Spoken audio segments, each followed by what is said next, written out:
Good morning बच्चों। हम फिर से हाजिर हैं एक नई वीडियो में एक नई टॉपिक के साथ। टॉपिक तो नया नहीं है, वीडियो नया जरूर है। पिछले वीडियो में हमने मीराबाई के जीवन परिचय के बारे में पढ़ा, पाठ प्रवेश के बारे में पढ़ा। आज हम मीरा के पद को पढ़ेंगे। तो मीराबाई के बारे में हमने बहुत कुछ जान रखा था पहले से कि मीराबाई का बचपन और पूरा जीवन बहुत मुसीबतों में बीता, समस्याओं में बीता, जिसकी वजह से उनकी रचनाओं में उनका केवल दुख नजर आता है। फिर वो कृष्ण के प्रति पूरी कृष्ण में अपने आप को लीन कर देती है, कृष्ण की भक्ति में लीन हो जाती है और एक निष्ठ भाव से उनकी वंदना करती है, उनसे प्रेम करती है और यही भाव, यही चीजें इनकी कविताओं में भी नजर आता है। तो आज हम देखेंगे और शुरू करते हैं पद से। तो ये है मीरा के पद। इसमें हमें दो पैराग्राफ पढ़ना है। पहले पैराग्राफ में जो है उसमें हमें कृष्ण के बारे में मीरा कुछ बातें बताएंगी और दूसरी पैराग्राफ में मीरा कृष्ण से क्या चाहती है ये बताएंगी। तो चलिए देखते हैं। पहला पैराग्राफ, मीरा कहती है, हरि आप हरो जनरी भीर। मीरा कहती है, हरि यानी भगवान, आप यानी भगवान को आप कह रही है। फिर हरो, हरो यानी हर लेना, जैसे दुख हर लेना, दुख दूर कर देना। उसके बाद जन, जन यानी समाज, लोगों की। री यानी उनकी। भीर, भीर यानी समस्या। तो मीरा कह रही है कि हरि भगवान, आप तो पूरी समाज के, पूरी संसार के लोगों की समस्याओं को हर लेते हैं, उनसे उनकी समस्याएं दूर कर देते हैं।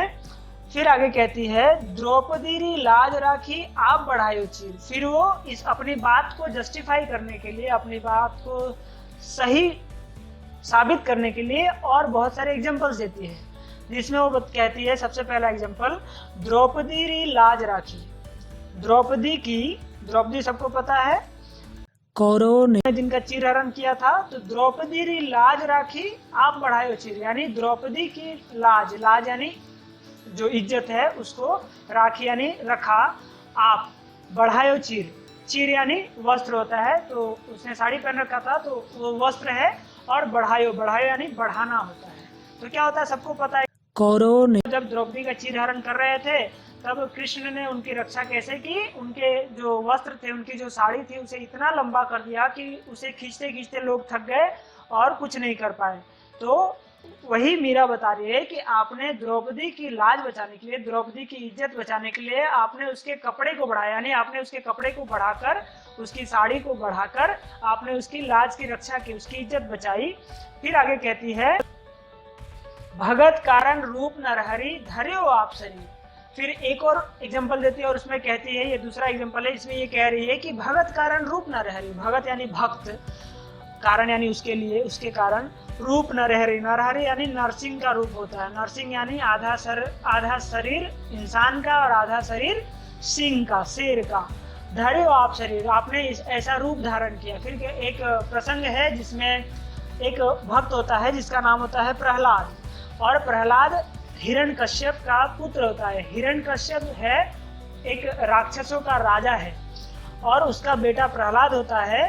लेकिन प्रहलाद राक्षस कुल में जन्म लेने के बाद भी वह कृष्ण की भक्ति में लीन हो जाता है, कृष्ण की का भक्त बन जाता है। और ये बात हिरण्यकश्यप को, यानी प्रहलाद के पिता को पसंद नहीं होती, जिसके कारण गुस्से में आकर वह अपने बेटे को मारने की कोशिश करता है। कभी उसे मारने के लिए गर्म तेल में डाल देता है और कभी उसे मारने के लिए नदी में फेंक देता है। लेकिन प्रहलाद बार बार बच जाता है और उसे बचाता कौन है? श्री कृष्ण। तो जब प्रहलाद को मारने की बार बार कोशिश करता है हिरण्यकश्यप और नहीं मार पाता है, तो अंत में श्री कृष्ण अपने भक्त को बचाने के लिए जाते हैं और उसका एक ही रास्ता होता है, हिरण्यकश्यप को मारना पड़ेगा।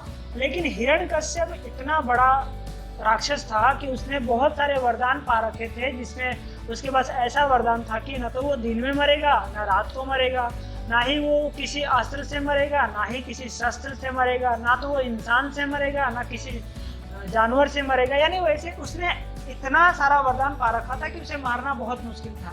और इसे मारने के लिए एक अलग तरीके का जीव का होना, अलग समय होना और ये सारी चीजें जरूरत थी। और इसी के लिए श्री कृष्ण ने ऐसा एक रूप धारण किया जिसमें आधा शरीर शेर का था, आधा शरीर उनका इंसान का था। तो ये अब वो ना तो इंसान है ना ही जानवर है, यानी ना इंसान मार सकता है ना जानवर, ये वरदान समाप्त हो गया। फिर उन्होंने उसे शाम को मारा, यानी ना ही दिन में मारा ना रात में मारा, शाम को मार दिया।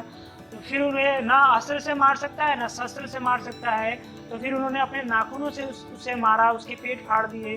तो इस तरह से उन्होंने क्या किया, वो मीरा बता रही है कि श्री कृष्ण ने अपने भक्त को, प्रहलाद को बचाने के लिए आपने नरसिंह का रूप धारण किया, नरहरि का रूप धारण किया।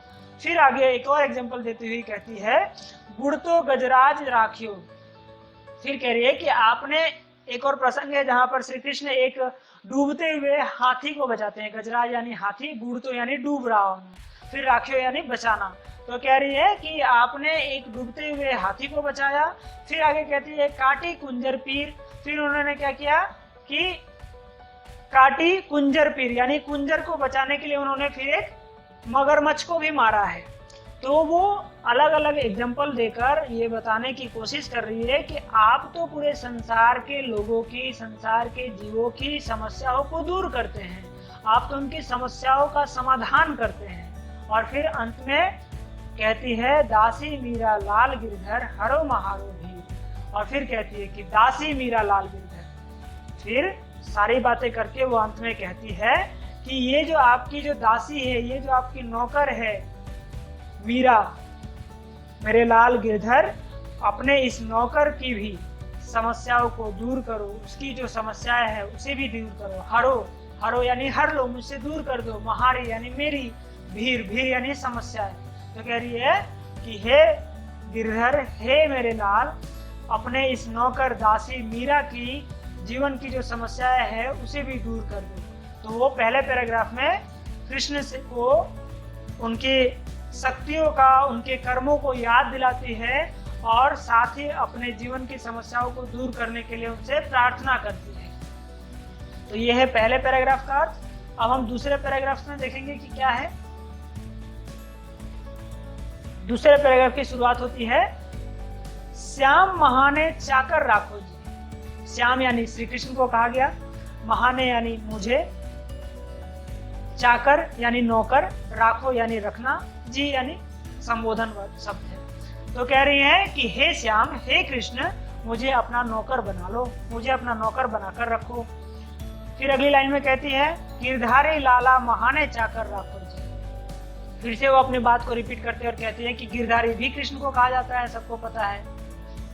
लाला प्रेम से अपने किसी को बुलाने के लिए प्रयोग किया।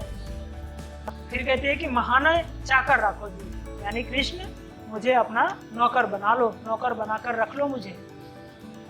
फिर आगे कहती है, चाकर रहस्यु बाग लगास्यु नित उठ दर्शन पासु। तो इसमें चाकर यानी नौकर, रहस्यु यानी रहूंगी, बाग यानी बगीचा जो गार्डन होता है, लगास्यु यानी लगाऊंगी, नित यानी रोज, उठ यानी सो के उठने के बाद की बात कर रही है, दर्शन यानी दर्शन पाना, फिर पास्यु यानी पाऊंगी। तो कह रही है कि मुझे अपना नौकर बनाकर रख लो, मैं नौकर बनकर तुम्हारे पास रहूंगी, मैं बगीचे लगाऊंगी, यानी कुछ भी काम कर लूंगी, बाग बगीचे देखूंगी, तुम्हारी बगीचे लगाऊंगी और रोज उठकर तुम्हारे दर्शन पाऊंगी।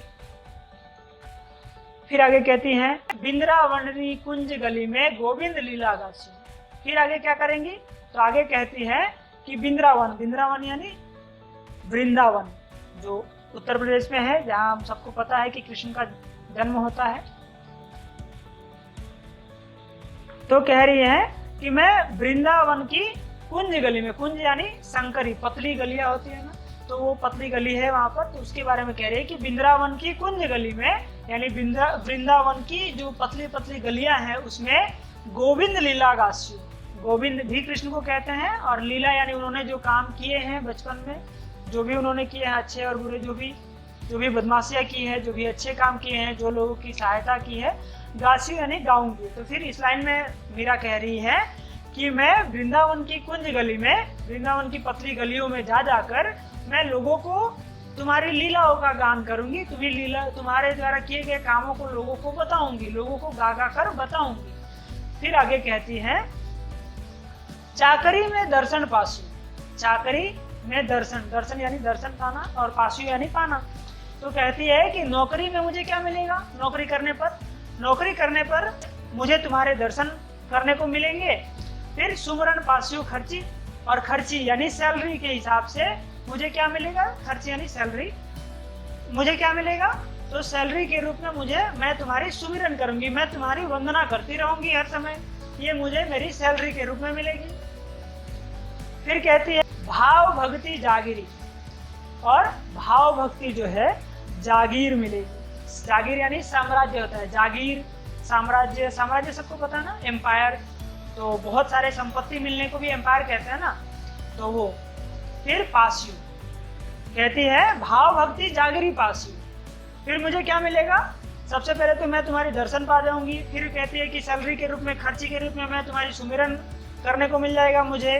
फिर कहती है कि भाव भक्ति, और ऐसा करने से तुम्हारे प्रति जो मेरे भाव जागृत होंगे, तुम्हारे प्रति जो मेरे मन में भक्ति की जागृति होगी, वो सब मुझे जागीर साम्राज्य के रूप में, ये सारे भाव भक्ति का जो साम्राज्य है वो सब मुझे मिल जाएगा। तीनों बातें सरची, और इस तरह से मैं जो चाहती हूँ ये तीनों चीजें मुझे मिल जाएंगी। यानी मीरा अपने जीवन में कृष्ण से बस यही चाहती है कि मुझे रोज तुम्हारे दर्शन करने को मिले, मुझे तुम्हारी सुमिरन करने को मिले, यानी मुझे तुम्हारी वंदना करने को मिले, और मुझे तुम्हारे प्रति भाव और भक्ति मिल जाए, बस यही मीरा चाहती थी। और कह रही है कि मैं इस तरह से नौकर बनकर रहूंगी और इस तरह से मुझे ये तीनों चीजें मिल जाएंगी, तो मैं जो चाहती हूँ वो भी मेरा हो जाएगा और मैं तुम्हारे नौकर बनकर भी रह लूंगी। फिर आगे कहती है, इतना करने के बाद फिर मीरा आगे कृष्ण की जो सुंदरता है, कृष्ण का जो वर्णन है, वो जो कैसे रहते हैं, क्या करते हैं, इसके बारे में बातें करती है। और फिर कहती है मोर मुकुट पीताम्बर सोहे, उनकी सुंदरता का वर्णन कर रही है। और फिर कहती है कि मोर मुकुट, उनके मुकुट जो है, कृष्ण का जो मुकुट है उस पर मोर का पंख लगा होता है, सब जानते हैं, हम सब देखते हैं फोटो में। फिर कहते हैं कि पीताम्बर सोहे, और उनके शरीर पर पीताम्बर, पीताम्बर यानी पीले रंग का वस्त्र, तो कृष्ण के शरीर पर पीले रंग का वस्त्र जो है बहुत सुंदर लगता है, यानी उनके शरीर पर पीले रंग का वस्त्र और मुकुट पर मोर का पंख बहुत सुंदर लगता है। गल वैजंती माला, और उनके गले में वैजंती की माला रहती है। फिर आगे कहती है वृंदावन में धेनु चरावे, और फिर कहती हैं कि वृंदावन में धेनु चराते हैं। वृंदावन में धेनु यानी गाय, चरावे यानी उसको घास खिलाने के लिए जब हम ले जाते हैं ना खुली मैदान में, फील्ड में ले जाकर उस गाय, जब गाय घास खाते हैं तो उसको चरना कहते हैं। तो कह रही है कि कृष्ण क्या है, तो कृष्ण पीले रंग का वस्त्र पहनकर, अपने मुकुट पर मोर का पंख लगाकर और गले में वैजंती की माला पहनकर क्या करते हैं, गाय को चराते हैं। कहाँ चराते हैं, तो वृंदावन में चराते हैं। मोहन मुरली वाला, और ये सब कौन कर रहा है, तो ये मोहन मुरली वाला, मोहन भी कृष्ण को कहते हैं और मुरली वाला भी कृष्ण को कहते हैं, यानी वो कृष्ण के बारे में कह रही है कि पीले रंग का वस्त्र पहनकर, मुकुट पे मोर का पंख लगाकर और गले में वैजंती की माला पहनकर, हाथों में मुरली लेकर, और वो वृंदावन में गाय चराते हैं। फिर आगे क्या कहती है, वो कृष्ण का वर्णन करती है। फिर आगे कहती है ऊंचा ऊंचा महल बनाओ, बीच बीच राखो बाई। फिर कहती है ऊंचा ऊंचा महल बनाऊंगी, बनाओ यानी बनाना, महल समझ में आता ना, बहुत बड़ी बिल्डिंग, तो कह रही कि ऊंची ऊंची मैं महलें बना दूंगी, और बीच बीच में राखू बारी, और बीच बीच में क्या करूंगी मैं, बारी यानी खिड़की, तो मैं बीच बीच में खिड़की के लिए जगह रखूंगी, खिड़की बनाऊंगी। और करूंगी क्या फिर, सावरियारा दर्शन पास्यु, सावरिया यानी प्रेमी, तो कृष्ण को वो अपना प्रेमी भी मानती है और भगवान भी मानती है, यानी वो उनके सामने नौकर बनकर भी रहना चाहती है या फिर उनकी प्रेमिका बनकर भी रहना चाहती है, यानी कृष्ण उन्हें जिस रूप में स्वीकार करना चाहे उस रूप में वो रहने को तैयार है। तो कह रही है कि सावरियारा दर्शन पास्यु पहर कुसुम्बी साड़ी। फिर कहती है कि मैं ऊंची ऊंची महलें बनाऊंगी, उसमें खिड़की भी रखूंगी, और वहां क्या करूंगी मैं, तो पहर कुसुम्बी साड़ी, मैं कुसुम्बी यानी लाल रंग का, लाल रंग होता है, तो लाल रंग की साड़ी पहनकर मैं वहां से अपने प्रेमी, सांवरिया यानी अपने प्रेमी की दर्शन पाऊंगी, मैं उसे वहां से बैठकर देखूंगी, ये मीरा चाहती है। फिर आगे क्या कहती हैं, फिर अपने अंत में कहती है कि आधी रात प्रभु दर्शन दीजियो जमुना जी रे तीरा। फिर कहती है कि आधी रात प्रभु दर्शन दीजिए। फिर कहती है कि मुझे जमुना जी रे तीरा। आधी रात यानी आधी रात को 12 बजे का समय मान सकते हैं इसको। प्रभु यानी कृष्ण, दर्शन यानी दर्शन देना, उनसे मिलना। फिर दीजियो यानी देना, मुझे दो। जमुना जी यानी यमुना नदी, रे तीरा यानी यमुना नदी के किनारे, तीरा यानी किनारा। तो कह रही हैं कि हे प्रभु, मुझे आप आधी रात को मुझे यमुना नदी के किनारे मुझे दर्शन दो। ये भगवान कृष्ण से मीरा प्रार्थना कर रही है। ऐसा क्यों कहती है? क्योंकि समाज में मीरा का जो जीवन था वो बहुत अलग था। उनके पति मर गए थे और उनके पिता मर गए, उनकी माता मर गई, उनके ससुर मर गए, और वो इस समय वो बहुत कभी छोटी थी। तो समाज में लोग ऐसे मानते थे कि उनकी वजह से वो कुलक्षणी है, उनका लक्षण ठीक नहीं है, जिसकी वजह से सबकी मृत्यु हो गई। तो ऐसा लोगों का मानना था। इसलिए वो इन सब से बचने के लिए कृष्ण से कहती है कि आप मुझे, ठीक है, आप मुझे आधी रात को दर्शन दो, जब सब कोई सो रहे होंगे, जब कोई नहीं देखेगा, तब मुझे आप वहां दर्शन दो। और फिर अंत में क्या कहती है? मीरा रा प्रभु गिरधर नागर हिवड़ो घणो अधीरा। और अंत में सब कुछ कहने के बाद अंत में अपने मन की बात कहती है और कहती है कि मीरा रा प्रभु गिरधर नागर, हे मीरा के प्रभु गिरधर, नागर, ये सब कृष्ण के नाम है। गिरधर भी कृष्ण के नाम है, नागर भी कृष्ण के नाम है। तो कह रही है कि हे मीरा के प्रभु गिरधर नागर यानी हे कृष्ण, हिवड़ो घड़ो अधीरा। हिवड़ा यानी हृदय, दिल, घड़ो यानी घना, बहुत ज्यादा, अधीरा यानी अधीर, मन में दुख, पीड़ा। तो कह रही है कि हे कृष्ण, मुझे यमुना जी के किनारे आधी रात को मुझे दर्शन दो। और हे कृष्ण, मेरे मन में जो घना अंधेरा है, मेरे मन में जो पीड़ा है, बहुत ज्यादा है, उसे हर लो। मुझसे, मेरे जीवन से उन्हें दूर कर दो, ताकि मैं तुम्हारे भक्ति में लीन रहूं और तुम्हारी भक्ति करती रहूं। बस मुझे जीवन में और कुछ नहीं चाहिए, बस मुझे तुम दर्शन दे दो, और इस तुम्हारे दर्शन मात्र से ही मेरे जीवन में जो समस्याएं हैं वो सब दूर हो जाएंगी। बस मैं तुम्हारी दर्शन चाहती हूँ, तुम मुझे दर्शन दे दो, जिससे मेरा जीवन धन्य हो जाएगा, मेरे जीवन की सारी समस्याएं दूर हो जाएंगी। तो इस तरह से मीरा अपने इस पद में पहले तो कृष्ण की बखान करती है, कृष्ण के गुणों का बखान करती है कि कृष्ण ने किस तरह से लोगों की समस्याओं को दूर किया है, छोटे से छोटे और बड़े से बड़े जीव का सम्मान किया है, उसकी समस्याओं का दूर किया है, हमेशा उसकी सहायता की है। और ये सारी बातें बताने के बाद फिर ड्यूटी बताती है कि मीरा उनके साथ किसी भी हाल में रहने को तैयार है, वो चाहे नौकर बनाकर ही रखे सही, वो नौकर बनने को भी तैयार है। बदले में वो उनके दर्शन चाहती है, बदले में उनकी सुमिरन यानी उनकी वंदना करना चाहती है, और अपने मन में उनके प्रति भाव और भक्ति जगाना चाहती है, बस इतना ही चाहती है। फिर उनकी सुंदरता का वर्णन करती है, और फिर वो क्या चाहती है ये भी बताती है कि वो बस केवल उनका दर्शन मात्र पाना चाहती है। वो कहती भी है कि वृंदावन में मैं क्या करूंगी, ऊंची ऊंची महलें बनाऊंगी, वहां बैठकर मैं लाल साड़ी पहनकर तुम्हें देखूंगी। तो कह रही है कि मुझे बस तुम्हारा दर्शन चाहिए और कुछ नहीं चाहिए। और फिर अंत में आकर कहती भी अपने मन की बात कि मेरे मन में बहुत सारी पीड़ा है, बहुत ज्यादा दुख है, इसलिए मुझे तुम दर्शन दे दो। तुम दर्शन दे दोगे, इसी से मेरे मन की, मेरे जीवन की सारी समस्याएं समाप्त हो जाएंगी। तो ये है मीरा के पद का विस्तार से वर्णन। इसमें मैंने शब्दों का अर्थ और पूरे लाइन बाय लाइन अर्थ बता दिया है मैंने। इसके बाद भी अगर कोई समस्या रह गई होगी तो आप मुझे नीचे कमेंट कीजिए, और अगर मुझसे कुछ छूट गया है या मेरे से कोई शब्द का अर्थ छूट गया है तो आप वो भी मुझे नीचे कमेंट कर दीजिए, मैं आपको वहां पर रिप्लाई कर दूंगा।